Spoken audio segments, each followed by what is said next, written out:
could drive a soldier to such despair that he had put a gun to his own head? It all started with one angry remark from his daughter. Couldn't you just stay dead? Why would you say that? Mom and Uncle Johnny have sex all the time. Enough! That one sentence hit like a bullet, piercing straight through Sam's last wall of defense. He fought like hell to make it back alive from the battlefields of Afghanistan, only to come home and find that the person closest to him hated him, wished him dead. A hero clawed his way back from war, only to discover there was no place left for him at home. Was this journey back the start of a new hope, or just the beginning of another war? Hello everyone, I am Owen, and today's movie is Brothers. Released in 2009, Sam was a soldier, young as he was. He had already made captain, a bright future ahead of him, back home. He had a beautiful wife and 2 adorable daughters. Life was good, but then the orders came, a covert mission in Afghanistan.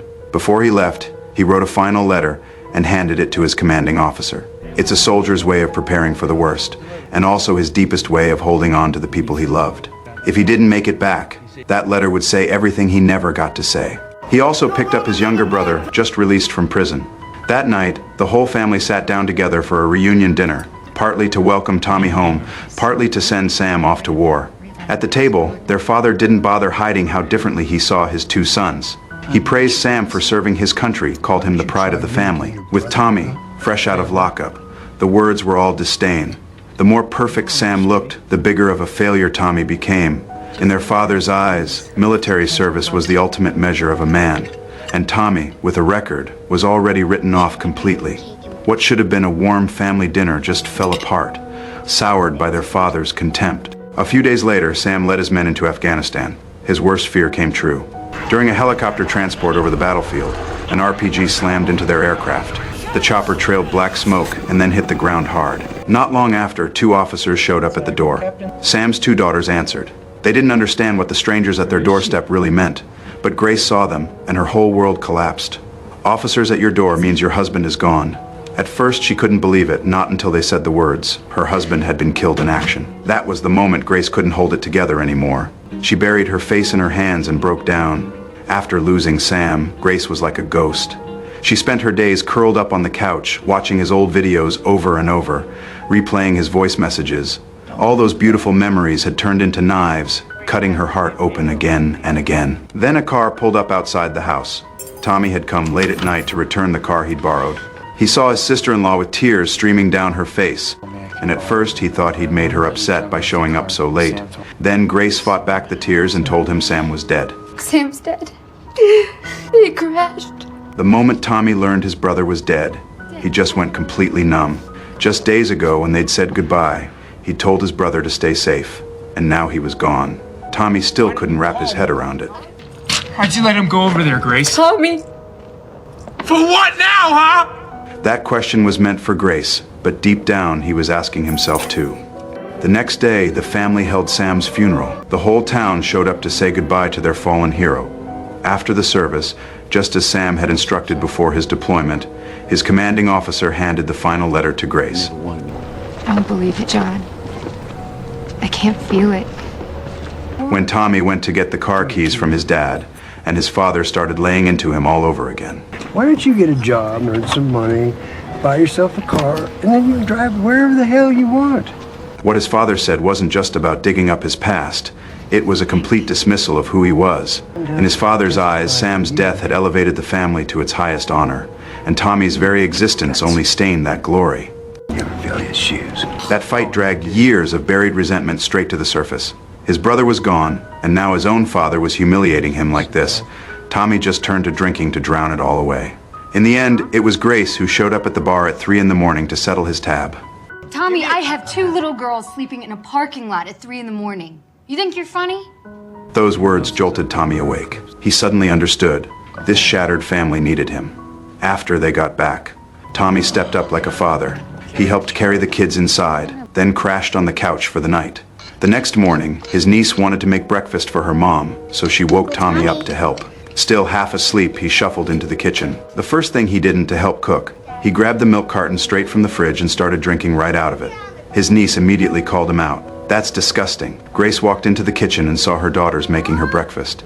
It genuinely lifted her spirits. Then a knock came at the door. Grandpa had arrived. After Grace took the kids off to eat, The father apologized to Tommy for the day before, admitting he shouldn't have been so cruel with his words. Tommy didn't hold it against him. Instead, standing right there in front of his father, he admitted it himself. He really wasn't as good as his brother Sam. I know Sam is always smarter than me. His father was caught off guard. He never imagined Tommy would actually own up to not measuring up. This was the change he'd been waiting to see for years. You had some talent too, you know. I mean, you just quit all the time. You know, that was the difference between you and him. Whenever his dead eldest son came up, the father would just fall apart inside. All those memories would come flooding back every single time. He'd choke it all down, refusing to let himself cry out loud. Damn, I don't know how she lives with this kitchen the way it is. One sentence from his father was all it took. Tommy decided to renovate the kitchen. He called up a few of his buddies, grabbed their tools, and got straight to work. Over the days that followed, Tommy grew closer and closer with the two girls. The kids were happier than they'd been in a long time, and Grace saw all of it. Tommy's presence filled that missing fatherly love in their lives. When Sam was alive, he'd been strict with his daughters. Tommy was the opposite. He wasn't big on discipline. He mostly just went along with whatever the kids wanted. That's why they warmed up to him more. One day, Grace came home from work and spotted little paper markers on the floor. She followed the clues step by step until she reached the kitchen. The moment she walked in, she froze. The whole kitchen had been completely transformed. Then, out of nowhere, her family jumped out to surprise her for her birthday. Not just relatives, friends, and neighbors were there too. They gathered around with a cake, singing happy birthday as they walked toward her. Grace had been smiling, but the smile suddenly faded. She still couldn't shake the shadow of losing Sam. To help ease the weight on Grace, Tommy took the kids to the skating rink. Isabel opened up to her uncle and told him what was really on her mind. As the older sister, she'd always been the one who had to give in to her younger sibling. She felt like she wasn't good enough and not nearly as cute as her little sister. Tommy knew that feeling all too well. He'd spent his whole life living in his brother's shadow. So he told his niece that everyone has something special about them, even if they haven't seen it in themselves yet. After getting all that off her chest, she had the time of her life out on the ice. Tommy also went out of his way to look after her, letting her feel what it was like to be someone's priority. As they spent more and more time together, something between Tommy and Grace quietly began to shift. They grieved Sam together, and in each other, they found a new kind of support. She used to look down on her brother-in-law, but now she started seeing traces of Sam in him. Or maybe it was seeing a man who was nothing like Sam, yet still made her feel warmth and trust in the same way. An unspoken feeling started to surface between them. But in the end, they held back. Sam's shadow would always stand between them. One line they could never cross, tangled up in both emotion and conscience. Flustered, Grace rushed outside, hoping the cold air would clear her head. Tommy stayed behind in the dark living room, crushed by a wave of guilt, so heavy he broke down crying in silence. Just as Tommy and Grace were starting to find some kind of balance again, on the other side of the story, an even more shocking truth was surfacing. Sam was never dead. He and his fellow soldier, Joe Willis, had been captured by the enemy. After being marched for miles, they were thrown into a pitch, black underground cell to make sure they couldn't escape. Their captors nailed wooden planks over the entrance, sealing them in completely. They had no idea if they'd ever make it out alive. Peeking through a crack, Joe saw the enemy holding up photos of his wife and son, studying them closely. Sam knew exactly what that meant. They were going to use their families against them. So he made a choice. He'd shoulder everything himself. One day, the two of them were dragged out of the cell and thrown into a pickup truck. They didn't travel long before arriving at a desolate stretch of nowhere, where they came face to face with the enemy commander. The commander didn't lay a hand on them. Instead, he had one of his own old subordinates hauled out and forced to his knees. Turns out, this man had called his wife back home, and that call exposed the base's location, bringing the airstrikes down on them.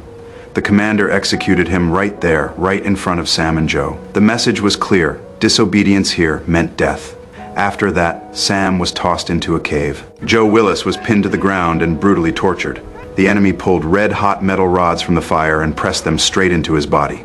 In the end, Joe Willis couldn't hold out anymore. He talked. My name is Private Joe Willis of the United States Marine Corps. I was told I was coming here to fight for my country. Joe Willis didn't just spill his own situation, he gave up Sam's family too. If Sam didn't talk, what waited for him was torture or death. But his two daughters became the leverage they used against him. In the end, the enemy dragged him over to where Joe Willis was. cameras rolling to capture everything. By then, Joe had been tortured beyond recognition. He lifted his head just enough to glance at Sam, then dropped it again in despair, knowing deep down he'd failed his lieutenant. That's when the enemy handed Sam an iron bar. The intent was obvious. They wanted him to kill his own brother in arms with his bare hands, to break him completely, mind and soul. But Sam wasn't that weak. He'd rather take a bullet to the head than raise a hand against his own man. Pick up the pipe. The choice, the darkest dilemma of human nature. On one side, a brother he'd bled with on the battlefield. On the other, one slim thread of hope, to live and see his family again. Under the roar of enemy shouts, Sam's psychological defenses caved completely. Pure survival instinct drove him forward, made him into a monster, swinging that iron bar down on his comrade again and again. The enemy captured every brutal second on video. From that moment on, Sam left something of his soul in that cave forever. Later, a rescue force stormed the enemy compound and pulled him out of that hell. Physically, he was free. Mentally, he was a scorched wasteland. On the other side of the world, Tommy was in the snow with his nieces, building a snowman. Then a phone call shattered the quiet in an instant. Sam was alive. The news didn't just bring joy. It came tangled up in shock, unease, even a flicker of fear. The military brought Sam home. Grace and the girls rushed to him and held on tight. A reunion they'd thought was lost forever. This should have been the warmest moment in the movie, but you could feel an unspoken distance hanging in the air. And Tommy, standing a short distance away, felt everything all at once. He watched his brother step right back into the place that was supposed to be his. And once again, Tommy felt like the extra one. Back inside the house, Sam saw the kitchen his brother had renovated. He picked up on things from his daughter's words, their fondness for Tommy, how much they'd come to rely on him. Later, lying in the big bed he hadn't felt in so long, he wrapped his wife and daughters tight in his arms, trying to use that warmth to chase away the metallic stench of blood that wouldn't leave him. But none of it would just go away. Sam tried to keep himself busy, anything to stop his mind from spiraling. His father, a veteran himself, spotted it right away. Something was off about Sam. Ever since he'd come back, he was like a completely different person. If you ever want to talk, let me know, all right? One day, the whole family went to the skating rink. Sam sat off in the distance like an outsider, watching Tommy and the kids laugh and have the time of their lives. When Tommy finally came and sat down next to him, Sam just couldn't hold it in anymore. He asked the question that had been eating away at him. Did you fuck her? The question hit Tommy like a freight train. He went completely silent. He could honestly say he'd never crossed the line, but he couldn't bring himself to deny that something had grown in his heart. Sam's question. He just had no answer for it. But in Sam's eyes, silence might as well have been an admission. Back at home, Sam wandered through the kitchen, and then he spotted a baby crawling on the floor. A woman quickly scooped the child up into her arms. She was the wife of the soldier Sam had killed with his own hands. Sam. Hi. She had no idea. She was thanking Sam, telling him what a good man he was, what a great comrade he'd been to her husband. Those words cut deeper than any blade ever could. A few days later, the whole family gathered to celebrate the younger daughter's birthday. Tommy, hoping to put his brother's suspicions to rest, brought a girlfriend along. That way, he could clear up the misunderstanding and add a little life to his niece's party at the same time. But Isabel couldn't find it in herself to be happy. In her heart, her gentle Uncle Tommy was everything she'd ever imagined a father should be. Now he had a girlfriend, and that dream inside her cracked. All she felt was jealousy and hurt. So she started dragging a balloon against the edge of the table, making this screeching, grating noise, deliberately cutting off Tommy's girlfriend whenever she tried to speak. Sam saw what she was doing and warned her to stop. Again and again, she didn't listen. She just acted out even louder. And finally, Sam just couldn't hold it down anymore. He snapped. One careless remark from his daughter, and the air just froze solid. Isabel had no idea that her angry words would tear this family apart. At that point, whatever the truth really was, it no longer mattered to Sam. The dinner fell apart. Sam took his family home, and the whole drive back. He didn't say a single word. That silence was chilling. The kind that crawls under your skin. Once they were home. The older daughter apologized to her mom. She never should have said those things in front of everyone like that. Even if the words were made up, the truth was, she really didn't like her father. I'd rather have Uncle Tommy around instead of Dad. After comforting her daughter, Grace walked into the living room. Sam was already sitting on the couch waiting for her. What am I supposed to do now, Grace? Before Grace could even answer, Sam grabbed an iron bar and stormed into the kitchen. You know what I did? The fucking distract for you! You fucking bitch!